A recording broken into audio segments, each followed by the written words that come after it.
안녕하십니까? 러빙타임 새벽을 여는 예수묵상 시간입니다. 오늘의 예수묵상 범위는 창세기 50장 15절로 26절까지의 말씀입니다. 오늘도 이 말씀 속에서 하루를 살아가는 데 필요한 영적인 힘을 얻게 되기를 간절히 소원합니다. 먼저 본문 말씀을 읽도록 하겠습니다.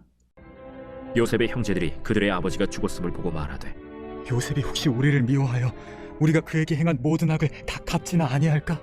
하고 요셉에게 말을 전하여 이르되, 당신의 아버지가 돌아가시기 전에 명령하여 이르시기를 너희는 이같이 요셉에게 이르라. 내 형들이 내게 악을 행하였을지라도 이제 바라건대 그들의 허물과 죄를 용서하라 하셨나니 당신 아버지의 하나님의 종들인 우리 죄를 이제 용서하소서. 요셉이 그들이 그에게 하는 말을 들을 때에 울었더라. 그의 형들이 또 친히 와서 요셉의 앞에 엎드려 이르되, 우리는 당신의 종들이니이다. 두려워하지 마소서. 내가 하나님을 대신하리이까. 당신들은 나를 해하려 하였으나 하나님은 그것을 선으로 바꾸사 오늘과 같이 많은 백성의 생명을 구원하게 하시려 하셨나니 당신들은 두려워하지 마소서. 내가 당신들과 당신들의 자녀를 기르리이다.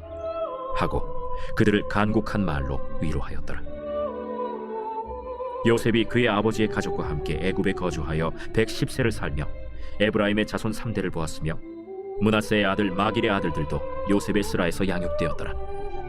요셉이 그의 형제들에게 이르되, 나는 죽을 것이나 하나님이 당신들을 돌보시고 당신들을 이 땅에서 인도하여 내사 아브람과 이삭과 야곱에게 맹세하신 땅에 이르게 하시리라.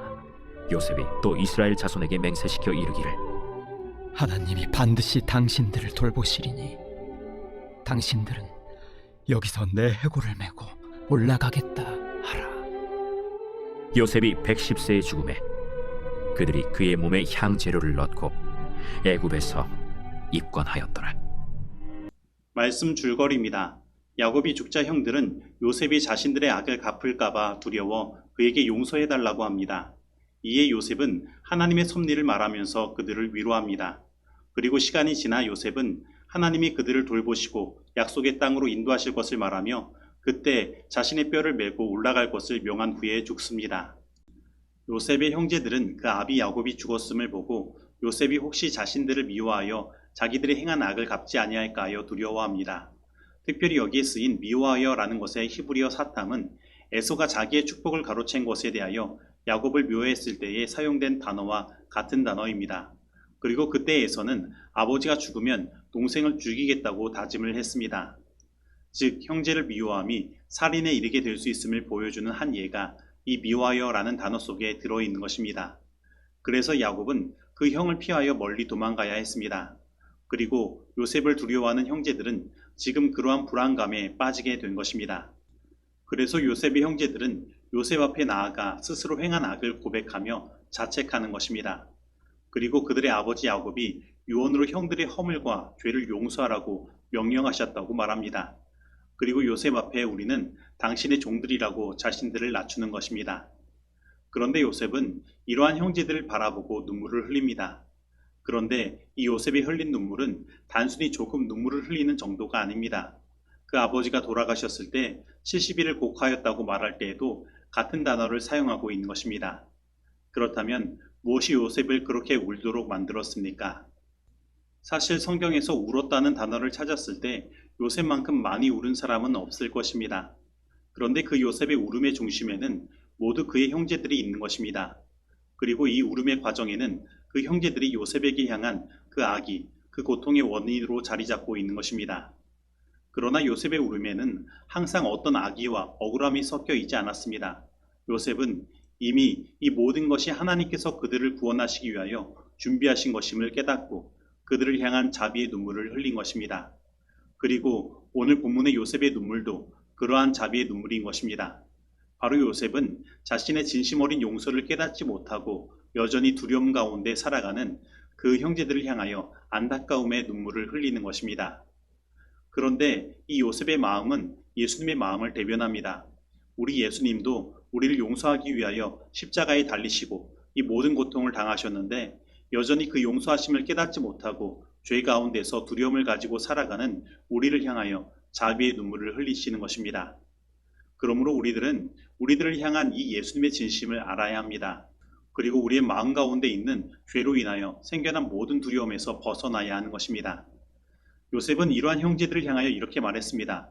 두려워 마소서, 내가 하나님을 대신하리이까. 그러면서 요셉은 하나님께서 그들이 행한 악을 선으로 바꾸사 이렇게 만민의 생명을 구하게 하신 그 일들을 다시 이야기하고 그 하나님의 뜻을 따라 자신이 당신들과 당신의 자녀를 기르겠다고 말하며 간곡한 말로 위로하는 것입니다. 즉 요셉은 그 자신이 형제들을 이미 용서했다는 사실을 하나님께서 그들에게 행하신 구원의 역사와 그 하나님에 대한 자신의 진실함을 통하여 나타낸 것입니다. 그리고 하나님께서 신실함으로 그들을 이렇게 구원하시고 이끄신 것처럼 요셉도 그들의 형제들과 자녀들에게 자신도 역시 신실함으로 그렇게 행할 것을 나타낸 것입니다. 다시 말하면 요셉은 용서와 심판을 자신의 고난이 아니라 하나님께 두었으며 자신은 그저 하나님께 신실한 존재임을 나타낸 것입니다. 그러나 반면에 그의 형제들은 그 하나님에 대한 인식이 없이 단순히 그 아버지 야곱이 죽은 사실만 바라보고 그 마음에 두려움을 나타내고 있는 것입니다. 바로 요셉의 형제들은 요셉뿐 아니라 하나님을 잘 몰랐던 것입니다.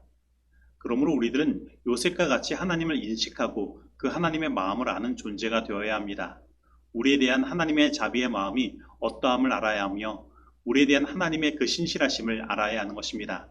그리고 우리는 그 하나님의 신실하심을 믿고 맡기는 삶을 살아야 하는 것입니다. 그러면 우리의 마음 가운데 있는 두려움은 사라질 것입니다. 그리고 우리들은 요셉과 같이 그 하나님의 신실하심과 자비하심을 따라 살아가야 하는 것입니다. 우리의 형제들에게 그리고 우리의 이웃들에게 그 신실함과 자비를 나타내는 삶을 살며 우리는 용서하는 삶을 살아야 하는 것입니다. 그런데 우리는 남들을 용서하는 일이 쉽지 않습니다.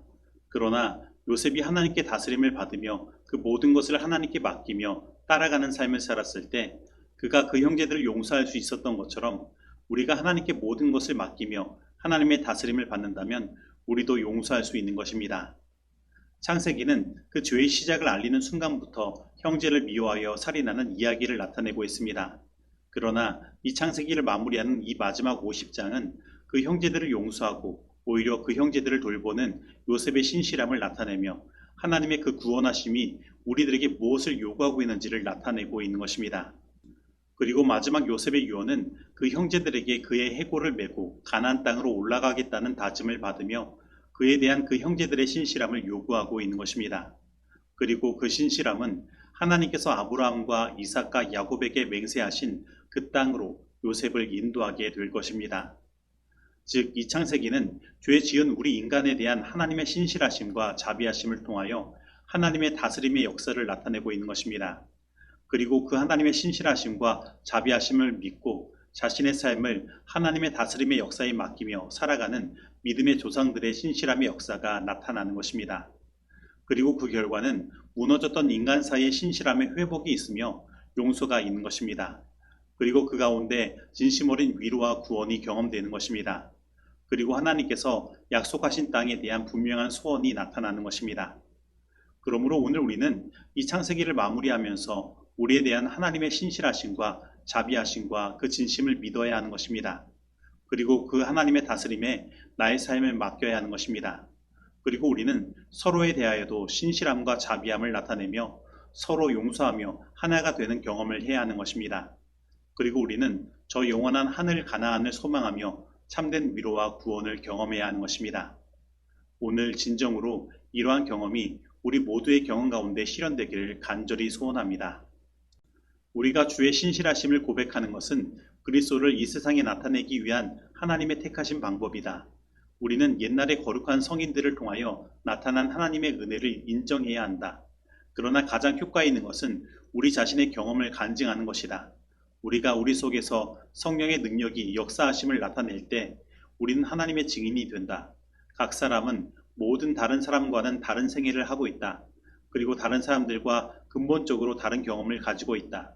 하나님께서는 우리의 찬미가 우리 각자의 특성을 가지고 하나님 앞에 상달되기를 원하신다. 치료봉사 90페이지의 말씀입니다. 이제 적용하는 시간입니다. 오늘 나는 나를 용서하시는 그 하나님의 자비하심과 신실하심, 그리고 진심의 마음을 알고 참된 구원과 위로를 경험하고 있습니까? 오늘 나는 하나님의 다스리심에 나의 삶을 맡기고 나의 삶에 벌어진 모든 죄의 문제가 해결되고 서로 용서하며 하나 되는 경험을 하고 있습니까? 오늘 나는 하나님께서 나에게 신실하시고 자비하심을 나타내신 것처럼 우리의 이웃과 형제들에게 그러한 신실함과 자비함을 나타내며 하나님께서 약속하신 저 영원한 하늘을 향하여 나아가는 삶을 살고 있습니까? 오늘 이 말씀 속에서 내가 실천해야 할 것은 무엇입니까? 기도하시겠습니다. 하나님 아버지, 오늘 우리를 구원하시고 우리의 삶에 참된 위로를 허락하시기 위하여 당신의 자비하심과 신실하심으로 우리를 다스려 주시니 감사드립니다.